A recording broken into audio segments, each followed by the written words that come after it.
everyone, I Rohan Sharma welcome you to Abhyas institute of education. Continue करते हैं एक नया चैप्टर क्लास 9 का जिसका नाम है लाइंस एंड एंगल्स। और इस वीडियो में हम सिर्फ और सिर्फ बात करने वाले हैं कि लाइंस और एंगल्स में कॉन्सेप्ट्स कौन से यूज होने वाले हैं। मेनली है क्लास 9 का सिर्फ एक चैप्टर, लेकिन जो कॉन्सेप्ट्स की बात करने वाले हैं ये क्लास 7 में भी यूज हुए हैं, क्लास 8 में भी आप करते आए हो, 9th में भी यूज करोगे और फर्दर 10th में भी यूज करोगे। अगर आते होंगे 10 तक याद रहे तो बहुत बढ़िया बात, वरना वीडियो देख देख के रिवाइज करना। कॉन्सेप्ट्स यूजफुल हैं। अब अगर स्टार्ट करें, सबसे पहला कॉन्सेप्ट क्या है? सबसे पहला पॉइंट आता है कि लाइन सेगमेंट क्या होता है। मैं कह रहा हूं लाइन सेगमेंट क्या चीज है। सो एक ऐसी लाइन जिसके दो डिफाइंड एंड पॉइंट्स हैं, जिसके दो डिफाइंड एंड पॉइंट्स हैं। मेरी लाइन अगर ए बी मैं कहूं लाइन सेगमेंट है, मतलब ए और बी इसके एंड पॉइंट्स डिफाइंड है। ए से इधर कुछ और नहीं है, बी से इधर कुछ और नहीं है। ये है मेरी लाइन सेगमेंट। अगली आती है रे। व्हाट इज अ रे? रे एक ऐसी लाइन है जिसका सिर्फ एक डिफाइंड एंड पॉइंट है। क्या है रे? जिसका सिर्फ एक डिफाइंड एंड पॉइंट है। लेट्स सपोज ए। तो ये मेरी रे होती है। मैं हमेशा यहाँ पे एरो बनाता हूं। क्यों? मुझे नहीं पता ये कहां जाए खत्म हो रही है, मुझे इसका दूसरा एंड पॉइंट पता ही नहीं है। इसलिए यहाँ पे अगर मैं कहूं बी लिख दूं तो ए बी मेरी रे है, और उसको सिग्निफाई करने के लिए यहां मैंने बना दिया एक एरो। अब मैंने आपको रे क्यों बताया? बिकॉज इस चैप्टर में हम बहुत बार ये वर्ड यूज करने वाले हैं, रे। अब आगे चलते हैं। लाइंस एंड एंगल्स नाम है, तो पहले बात करते हैं एंगल्स क्या होते हैं। हमें पता है जब एक कॉमन पॉइंट से दो रेज ओरिजिनेट हो, जब एक कॉमन पॉइंट से दो रेज ओरिजिनेट हो, let's suppose OA and OB, तो बनता है हमारा एक एंगल। लेट्स से कि ये है मेरा एक एंगल थीटा, और जो O है, जो मैंने कहा कॉमन पॉइंट है, वो कहलाएगा मेरा वर्टेक्स। क्या कहलाता है? वो मेरा कहलाता है मेरा वर्टेक्स। दो रेज ओरिजिनेट हो रही हैं एक कॉमन पॉइंट से, तो बनता है एंगल। अब मैं एंगल्स को कितने तरीके से डिफरेंशिएट कर सकता हूं? मैं कह रहा हूं बहुत सारे तरीके से, लेकिन अभी सिर्फ और सिर्फ बात करते हैं on the basis of measurement. On the basis of measurement angle को हम कितने पार्ट्स में डिफरेंशिएट कर सकते हैं, ये देख लेते हैं। सबसे पहले बात करते हैं, हमारे पास आता है एक्यूट एंगल। क्या आता है? Acute angle. एक्यूट एंगल कौन सा है? वो एंगल जिसकी मेजरमेंट 0 से बड़ी है और 90 डिग्री से छोटी है। एक्यूट एंगल कौन सा है? एक ऐसा एंगल जिसकी मेजरमेंट 0 से बड़ी है, जो 0 से बड़ा है लेकिन 90 से छोटा है। This is my acute angle. फिर मेरा आता है राइट एंगल। क्या आता है? मेरे पास आता है राइट एंगल। वो क्या चीज है भाई? ऐसा एंगल जिसकी मेजरमेंट एग्जैक्टली 90 डिग्री हो, वो मेरा होता है राइट एंगल। फिर मेरा आता है obtuse angle. What is an obtuse angle? एक ऐसा एंगल जिसकी मेजरमेंट 90 डिग्री और 180 डिग्री के बीच में हो, मतलब वो एंगल 90 से बड़ा है और 180 डिग्री से छोटा है, वो होता है ऑब्ट्यूज एंगल। फिर मेरे पास आता है स्ट्रेट एंगल। क्या आता है? मेरे पास आता है स्ट्रेट एंगल। एक ऐसा एंगल जिसकी मेजरमेंट एग्जैक्टली हो 180। फिर मेरे पास आएगा रिफ्लेक्स एंगल। क्या आएगा? मेरे पास आ रहा है रिफ्लेक्स एंगल। एक ऐसा एंगल जिसकी मेजरमेंट 180 से तो बड़ी है लेकिन 360 डिग्री से छोटी है। एक ऐसा एंगल जिसकी मेजरमेंट 180 से बड़ी, 360 से छोटी है। एंड लास्ट जो भी हम पढ़ने वाले हैं, that is a complete angle. क्या है? It is a complete angle. एक ऐसा एंगल जिसकी जो मेजरमेंट है दैट इज एग्जैक्टली 360 डिग्री। एक ऐसा एंगल जिसकी मेजरमेंट एग्जैक्टली मेरी होती है 360 degree. So on the basis of measurement मैं अपने एंगल्स को इन 6 पार्ट्स में अभी के लिए डिफरेंशिएट कर रहा हूं। पहला है एक्यूट एंगल, एक ऐसा एंगल जिसकी मेजरमेंट 0 से बड़ी 90 से छोटी। Right angle exactly 90। ऑब्ट्यूज 90 से बड़ी है, 180 से छोटी है। स्ट्रेट एंगल की मेजरमेंट एग्जैक्टली 180 है। Then comes reflex. रिफ्लेक्स क्या है? एक ऐसा एंगल जिसकी मेजरमेंट 180 से बड़ी है। अगर उसमें एंगल को मैं मेजर करूं तो 180 से बड़ा होगा लेकिन 360 से छोटा होगा। फिर आता है कंप्लीट एंगल, एक ऐसा एंगल जिसकी मेजरमेंट एग्जैक्टली 360 है। सो ये मेरे हो गए on the basis of measurement. आगे चलते हैं, बात करते हैं कि मेरा एडजेसेंट एंगल कौन सा होता है। भाई मैं कहता हूं that these two are adjacent angles, या फिर अभी जो हम अगला कॉन्सेप्ट करने वाले हैं लीनियर पेयर का, हम हमेशा लीनियर पेयर में कहते हैं when the two adjacent angles fall on a line their sum will be 180। जो भी हम पढ़ने भी वाले हैं उसको अच्छे समझाएंगे तो हम वहां वर्ड यूज करते हैं एडजेसेंट एंगल्स। एडजेसेंट एंगल्स कौन से हैं? वो एंगल्स जो एक कॉमन पॉइंट से निकलते हैं, उनका एक कॉमन आर्म होता है। What is a arm? देखो मैंने कहा था एक एंगल क्या होता है? जब दो रेज एक common point that is vertex से निकले। सो जो ये दो रेज हैं ये कहलाती हैं arms of an angle. OA and OB are the arm of angle theta. यहां पे मैंने क्या लिया? Theta. So OA and OB मेरी आर्म्स हैं ऑफ एंगल थीटा। वैसे ही मैं कह रहा हूं एडजेसेंट एंगल्स कौन से हैं? एडजेसेंट एंगल्स वो एंगल्स हैं जिनमें एक कॉमन आर्म है। वो दो एंगल्स या वो दो से ज्यादा एंगल्स जिसके अंदर एक कॉमन आर्म है। लेट्स सपोज मैं इनको नाम कर रहा हूं OA, OB, OC। तो एक कॉमन आर्म है एंड जो नॉन कॉमन आर्म्स हैं they are on the either side of the common arm. मतलब क्या है? देखो यहां पे मैं दो एंगल्स कह सकता हूं, एंगल 1 एंड एंगल 2। अब एंगल 1 और एंगल 2 मैं कह रहा हूं एडजेसेंट है। क्यों कह रहा हूं? बिकॉज OB जो है वो है मेरा कॉमन आर्म और जो नॉन कॉमन आर्म्स है वो आर्म्स जो कॉमन नहीं है OA एंड OC वो कॉमन आर्म के ईदर साइड है। एक इस तरफ है तो दूसरी इस तरफ है। So I'll say that these are my angle 1 and angle 2 are adjacent angles. Why they're adjacent angles? Because they have a common arm between them and the non-common arms are on the either side of the common arm. इसलिए angle 1 and angle 2 है मेरे adjacent angles। अब अगर समझ लिया कि adjacent angles क्या होते हैं तो आगे चलते हैं, बात करते हैं मेरे linear pair क्या है।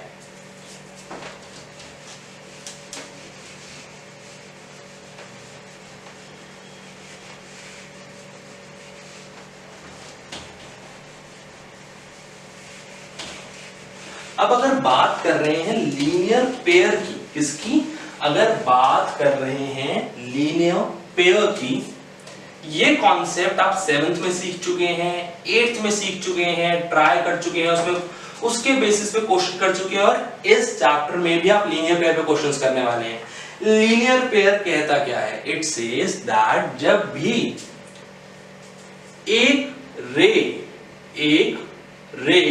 एक लाइन के ऊपर फॉल कर रही है, एक रे मैं कह रहा हूं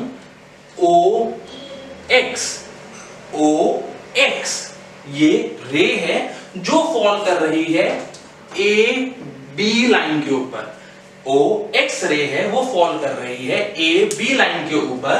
तो जो एडजेसेंट एंगल्स यहां बनेंगे इनका सम हमेशा होगा 180 डिग्री। क्या होगा? Angle 1 plus angle 2 is equal to 180 degree. साफ सीधी भाषा में समझें तो जब भी एक लाइन के ऊपर, एक स्ट्रेट लाइन के ऊपर जब भी मैं एंगल्स जो बना रहा हूं उनका सम लूंगा that will always be equal to 180। यहां सबसे सिंपल एग्जांपल दिखाया, यहां पे सिर्फ दो एंगल्स हैं, दो एडजेसेंट एंगल्स हैं। क्वेश्चंस करेंगे तो 3, 4, 5 ऐसे एंगल्स निकल सकते हैं जो मिला के एक स्ट्रेट लाइन पे आ रहे हैं, इसलिए उनका सम है 180 डिग्री। अभी मैंने क्या बोला? What is a linear pair? जब मेरी एक रे फॉल करेगी, फॉर्म करेगी एक स्ट्रेट लाइन पे, तो जो सम होगा एडजेसेंट एंगल्स का दैट विल बी 180। यही है मेरा लीनियर पेयर। एंड यही आपकी बुक में एक्जियम 6.1 भी है। क्या है? यही आपकी बुक में एक्जियम 6.1 भी है। क्या कह रही है? To be precise it says that if a ray stands on a line then the sum of the two adjacent angles are so formed is 180 degree. अगर एक रे है, ओ एक्स रे है, वो ए बी लाइन के ऊपर आ रही है, तो एडजेसेंट एंगल्स जो भी फॉर्म होंगे उनका सम होगा 180 degree. This is axiom 6.1।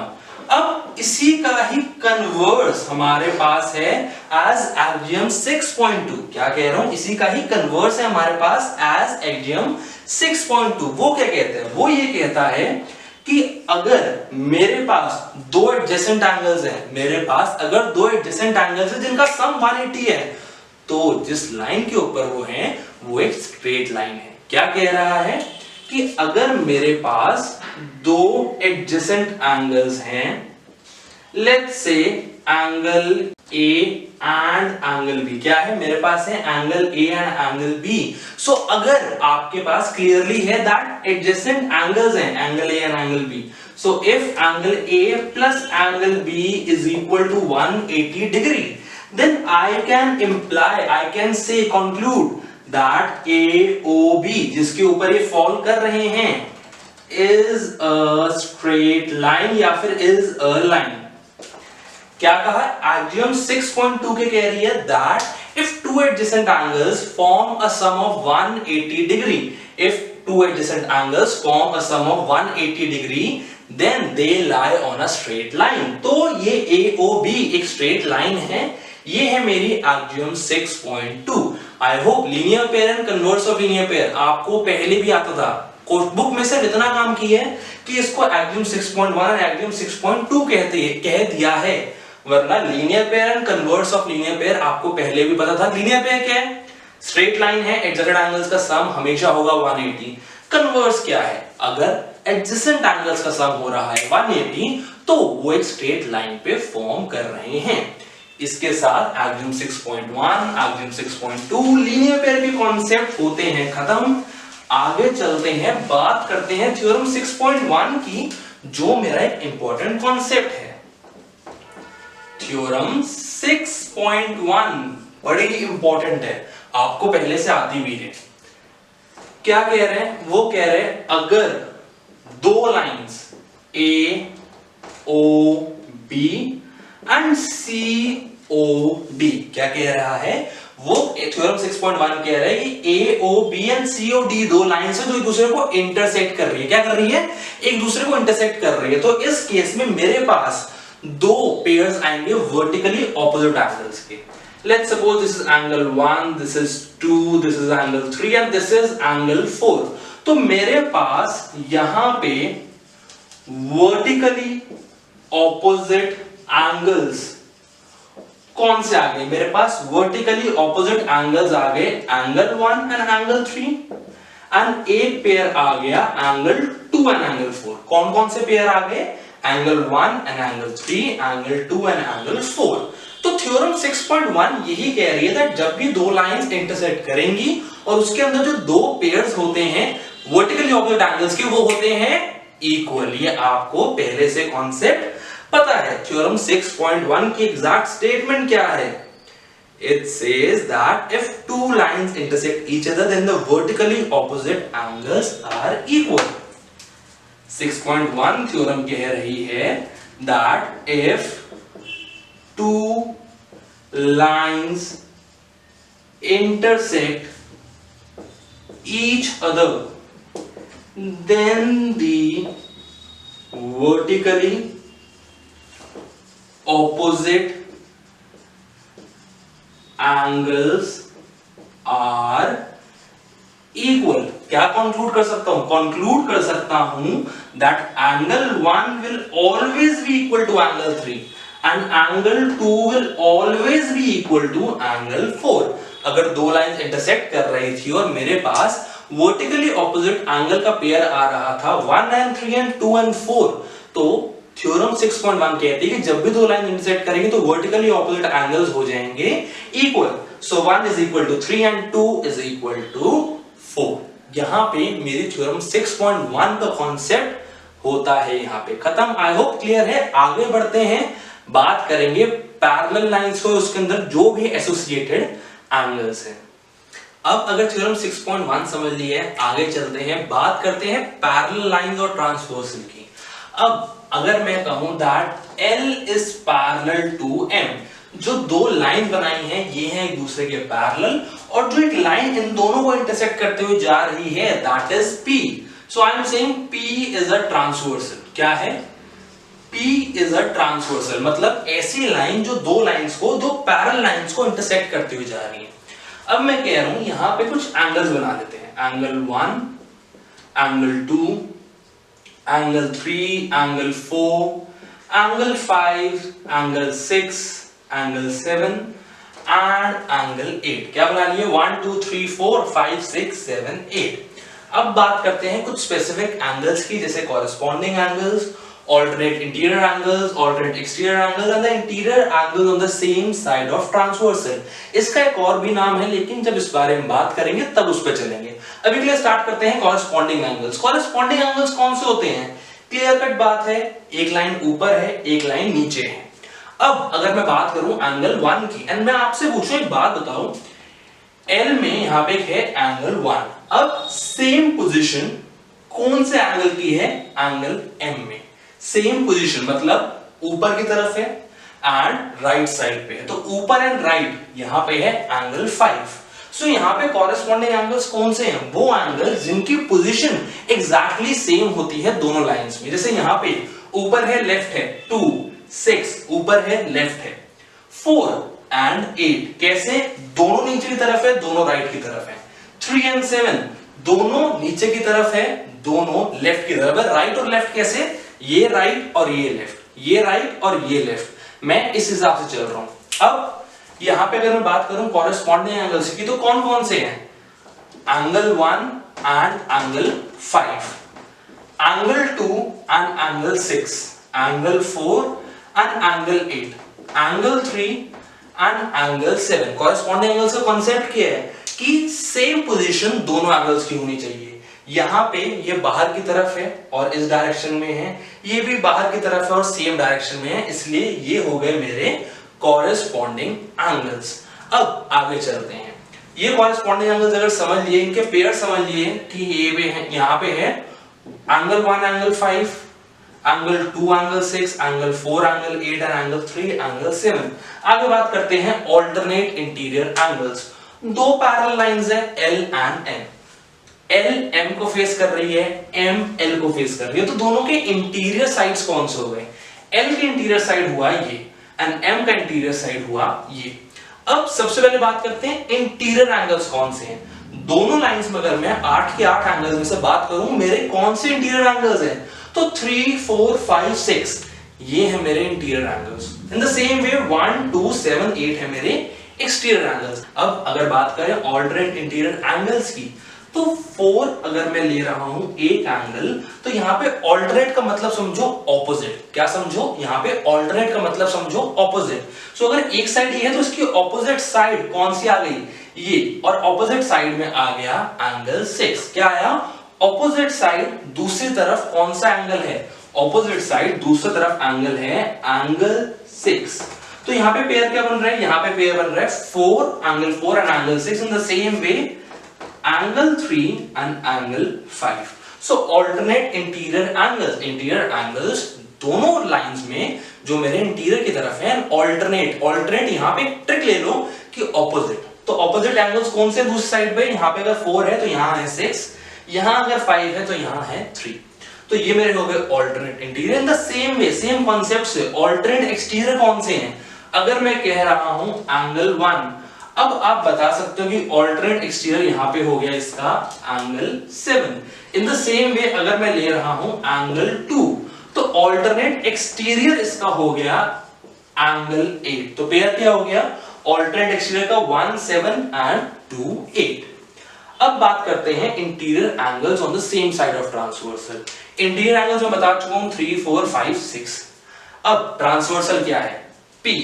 Interior angles on the same side मतलब एंगल 4 एंड एंगल 5, ये एक pair. In the same way angle 3 and angle 6। ये मेरे सारे हैं एंगल्स। अगर बात करूं, स्टार्ट करूं कॉरेस्पॉन्डिंग एंगल से, तो मेरे पास 4 पेयर बनते हैं, 1 and 5, 2 and 6, 4 and 8, 3 and 7। अगर बात करूं ऑल्टरनेट इंटीरियर की, तो यहाँ पे 2 पेयर हैं, 4 and 6, 3 and 5। In the same वे अगर बात करूं ऑल्टरनेट एक्सटीरियर की, तो उसके भी 2 पेयर है, 1 and 7, 2 and 8। और अगर बात करूं interior angle on the same side of transversal की, दैट इज 4 and 5, 3 and 6। अब अगर एंगल समझ लिए, आगे चलते हैं, बात करते हैं एक्सियम्स एंड थ्योरम्स क्या हैं इन लाइंस इन एंगल्स रिलेटेड।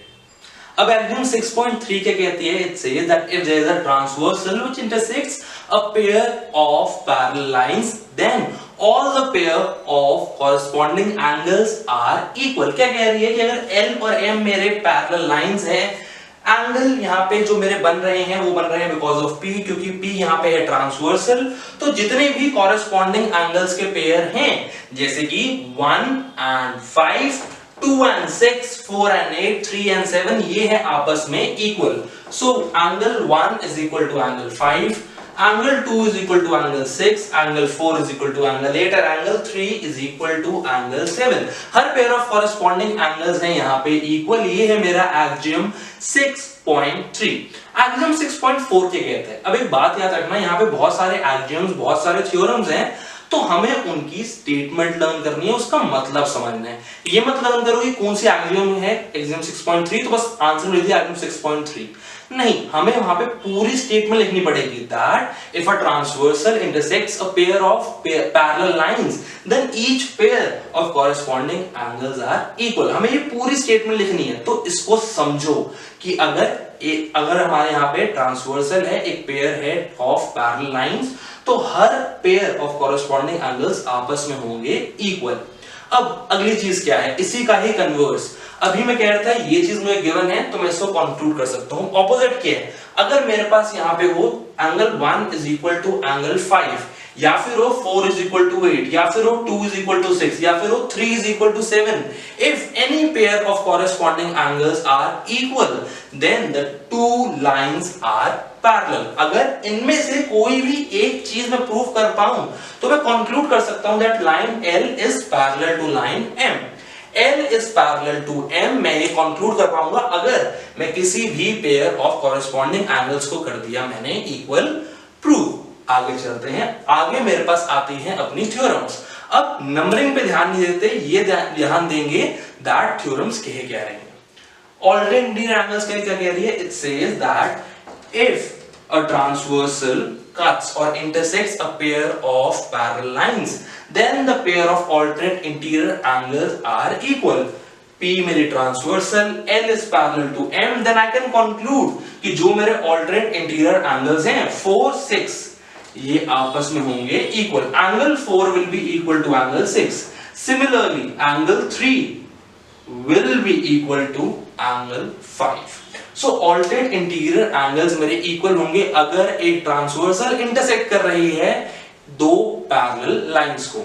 अब अगेन अगली थ्योरम जो होगी मेरे पास बुक में, वो होगी इसकी कन्वर्स, इसका ऑपोजिट। क्या कि if each pair or if any pair of alternate interior angle is equal, then the two lines are parallel।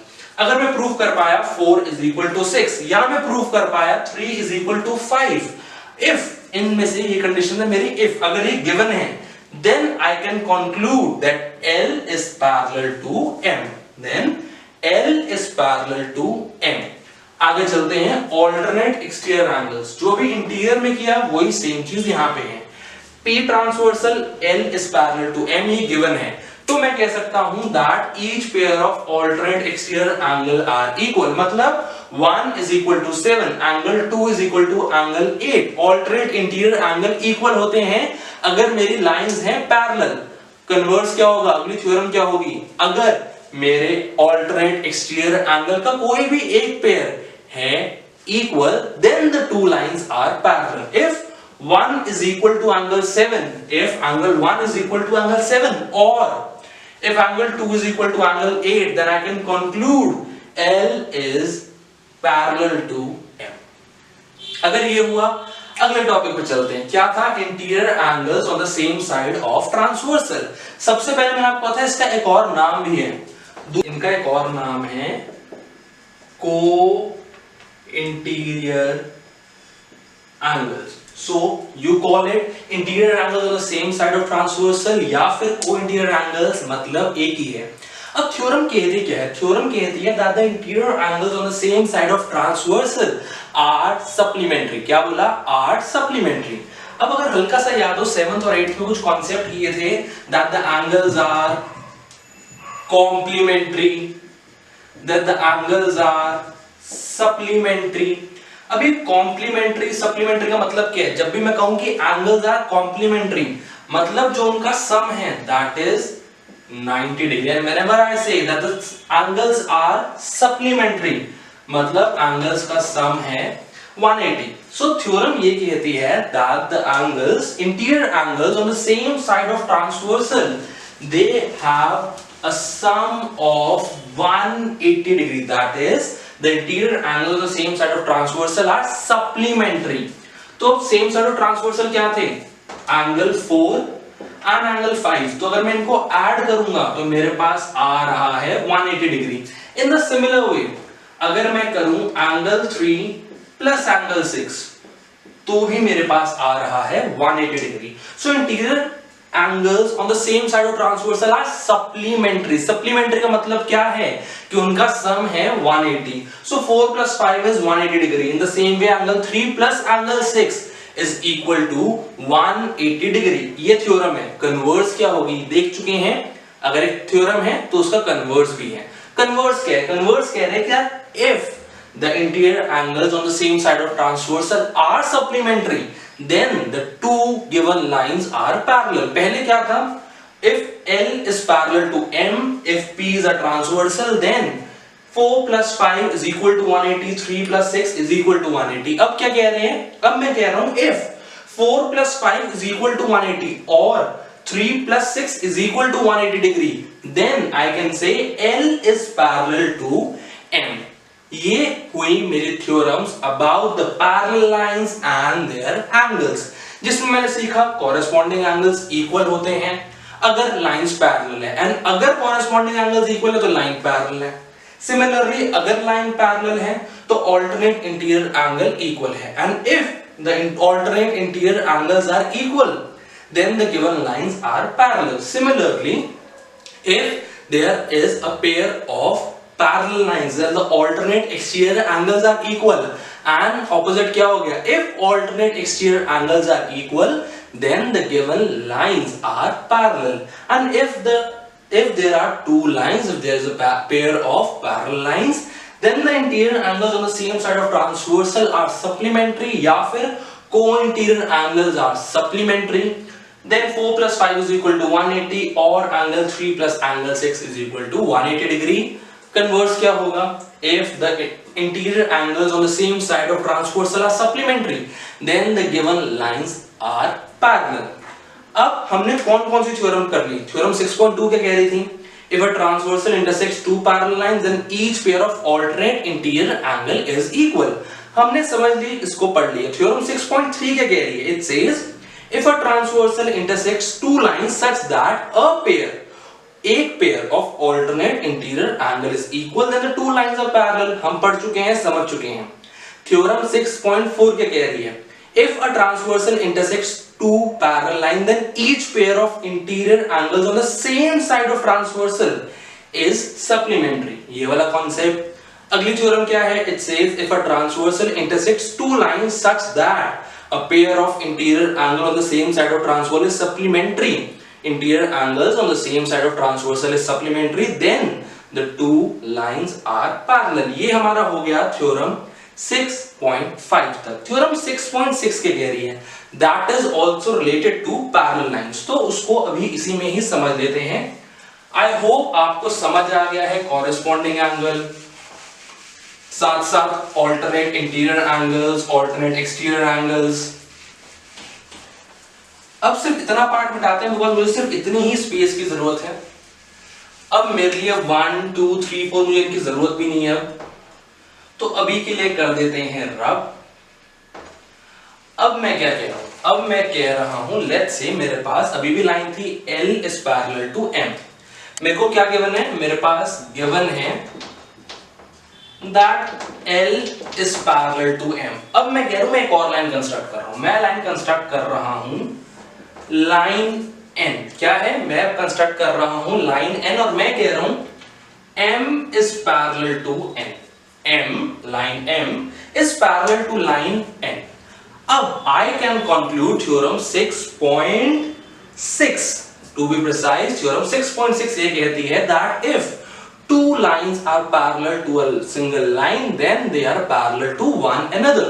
Statement के अभी दोबारा पढ़ लेंगे, एग्जैक्ट वर्ड देख लेंगे, अभी के लिए मतलब समझते हैं। L is parallel to M, M is parallel to N, so I can conclude as L is parallel to M, M is parallel to N, so I can conclude that L is also parallel to N, क्योंकि L और N दोनों M के साथ parallel थे। I repeat, क्योंकि L और N दोनों M के साथ पैरेलल थे, इसीलिए L और N आपस में भी पैरेलल हैं। The statement is lines which are parallel to the same line, lines which are parallel to the same line are parallel to one another। ये है थ्योरम 6.6 और इसके साथ हमारे जो पैरेलल लाइंस के कॉन्सेप्ट है वो होते हैं खत्म। सिर्फ एक छोटा सा टॉपिक रह गया, एंगल सम प्रॉपर्टी या फिर ट्रायंगल की क्या प्रॉपर्टीज हैं, उससे रिलेटेड दो थ्योरम्स हैं, जल्दी से समझते हैं, जिसके बाद हमारी ये video of concepts of lines and angles हो जाएगी खत्म। अब बात करते हैं हमारे चैप्टर लाइंस एंड एंगल्स के आखिरी दो थ्योरम्स की। दोनों थ्योरम्स हमारी ट्रायंगल से रिलेटेड है। अब थ्योरम 6.7, थ्योरम 6.7 क्या कहती है, ये हम वैसे पहले पढ़ चुके हैं। It says that the sum of all the angles of a triangle, यहां पे इंटीरियर एंगल्स की बात हो रही है। जैसे अगर मैं कह रहा हूं ट्रायंगल है मेरे पास ABC, ट्रायंगल ABC और इसके एंगल्स को मैंने नाम दे दिया 1, 2 and 3। सो थ्योरम 6.7 कह रही है that all the angles taken together their sum is 180। अगर मैं यहां पे ले लूं angle 1 plus angle 2 plus angle 3, सो मेरे पास आएगा 180 डिग्री। ये है थ्योरम 6.7। इसको आप पहले से पढ़ते आए हो by the name angle sum property. कैसे पढ़ते आए हो, by the name angle sum property.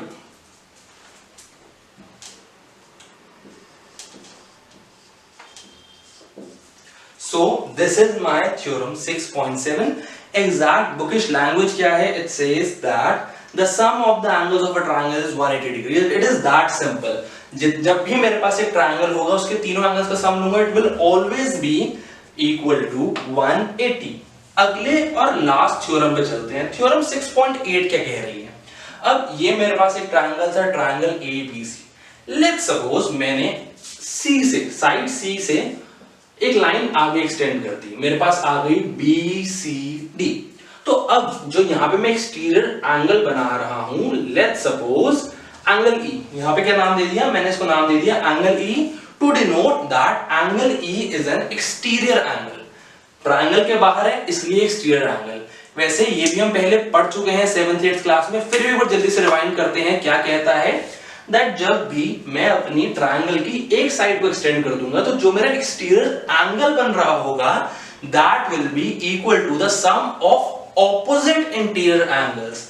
इस एंगल को छोड़ दो, जो एडजेसेंट एंगल है उसको छोड़ दो, तो जो बाकी दो इंटीरियर एंगल्स रह गए, जैसे यहां पे क्या है एंगल 1 एंड एंगल 2, तो अगर इनको मैं कर दूं ऐड, इनको मैं कर दूं ऐड प्लस कर दूं, तो it will always be equal to angle E।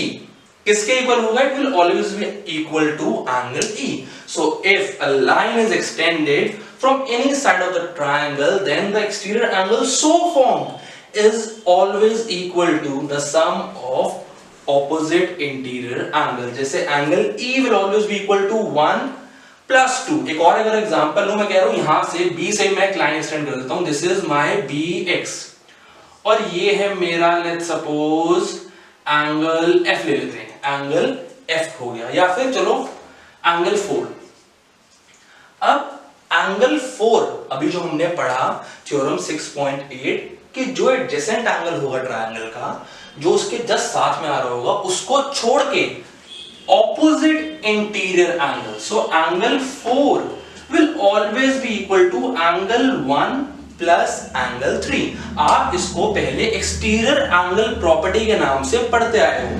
Theorem क्या कहती है, एग्जैक्ट वर्ड अगर बात करें, it is if a side of a triangle is produced, if a side of a triangle is produced, then the exterior angle so formed is equal to the sum of the two interior opposite angles.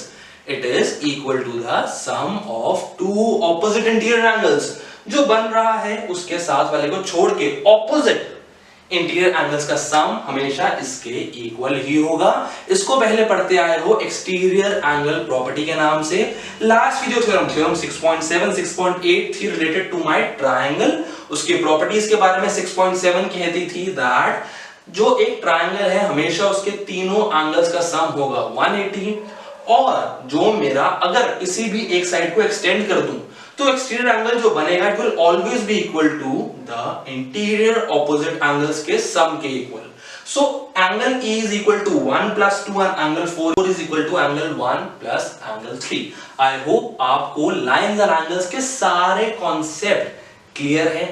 आपको अब clarity है कि lines और angles में कौन कौन सी theorems, कौन कौन से एक्सियम्स यूज करने वाले हैं, उसका मतलब क्या है। मतलब समझना, रटना मत लाइंस को, थ्योरम्स को, एक्सियम्स को रटो मत, उसका मतलब समझो। इसीलिए ही ये पूरी वीडियो आपके लिए बनाई गई थी। एंड आई होप आपको कॉन्सेप्ट क्लियर है, बिकॉज ना सिर्फ क्लास 9th में, क्लास 10th में भी ये हमें यूज आने वाले हैं अगले साल। I hope all the concepts are clear to you, जो हम इस पूरे चैप्टर में यूज करेंगे। अगर वीडियो पसंद आई हो, hit the like button, subscribe to our channel अगर अब तक नहीं किया, don't forget to hit the bell icon. Thank you.